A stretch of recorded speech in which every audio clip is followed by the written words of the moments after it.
Howdy, everyone. My name's Reese, or as on Instagram, you can refer to me as I'm a fucking artist, because I am that. Come to make this video today at a very strange time. Not that my life has changed here at all. It's actually dinner time. I got very hungry.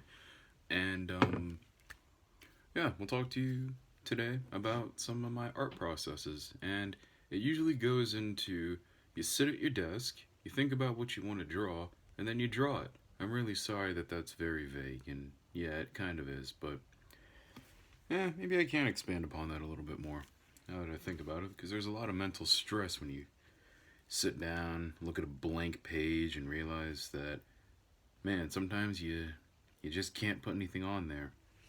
And that isn't always the case. Sometimes you'll find a way to put something on there, that you didn't think was going to be good, and it is. It just is. I'm going to stop being vague and just say that the style that I've been going for recently is mostly just like shading with line work, hatching and cross hatching. And I found that it's been very interesting. I made a lot of progress since I started about 4 weeks ago, and I'm really seeing this come together. It looks really good, and I'm noticing that on my social media, Instagram specifically, exclusively, that I'm getting some positive feedback with what I'm drawing, and I think people like it. What people like, and well, that being the one thing that I've noticed had been liked the most, was an image of a bridge that I did the line work for, but I did something different than what I normally did with all my other things that I do all the line work and cross hatching for. I added color. One color. It was red. I don't know why I thought red, but no, I had a red pen. And yeah, it looked good. You can check on my Instagram.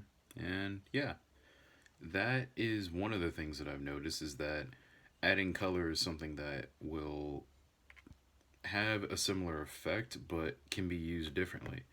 Certain objects that have a certain focus to them, like the gate here in this image, is where a lot of that color is. Don't worry about the circles on the top. I don't know what they are either. That's also kind of the thing that I like the most about drawing, is that you don't always have to know what it is that you're drawing. But if you see an image and you just want to like make it, go ahead. One of the things that I started off doing that really didn't have like a form or a function was just practicing drawing things like cloth, because that's something that can have more than one form, several forms. You ever just hold like a jacket or a towel, just hang that in several different ways, or just throw it on the ground and try drawing that in several different forms, and it'll look different each time. I like that the most because I can have so many different values, lights and darks, and just the areas where the folds seem to just flow in a certain way. And it's really interesting. Another part of my process in just drawing is not really worrying about like the workspace too much, because it's a desk. Like, this is just the desk. There's nothing fancy about the desk that I have, or even the pens that I have. Well, maybe the pens that I have. It costs like $20 to get a pack of 12 of these, and honestly, they're really good pens. I really hope this doesn't show backwards, but you get the idea. They're good pens. And all it really takes is just finding good materials and having something that you really want to do. Like, that's a process that I loved, and I actually took time to make, because I own a metric fuck ton of pens, like an unnecessary amount of pens, and I had to go through them one day to find a good pen that wasn't going to bleed through that paper over there, but also give me a good result. And I came across these pens. It's funny because when I first came across these pens, I just found one day and just started using it. It's a really good kind of pen that I just so happen to find, and sometimes that's just what you need to do. Just find a pen. No need to spend your money on like $20 pens and there's just one, because there are some that are like that. It's weird. It's really weird. But it's something that I've come to appreciate, just a simplicity when drawing, because there's a lot of time that I usually take, or that people think that I usually take, when I'm doing the line work and the cross hatching and all that. Honestly, I got to a point where I've been doing it very quickly. Like, a lot of my shorter drawings are going to take me anywhere between 5 to 10 minutes. My longer ones, 20, maybe an hour. I've spent an hour and a half on a drawing before. And that was mostly because I was in class, not this class. Just, okay, maybe this class. I've done a few in this class, but I am paying attention. And it was a sociology class. Our professor was droning on.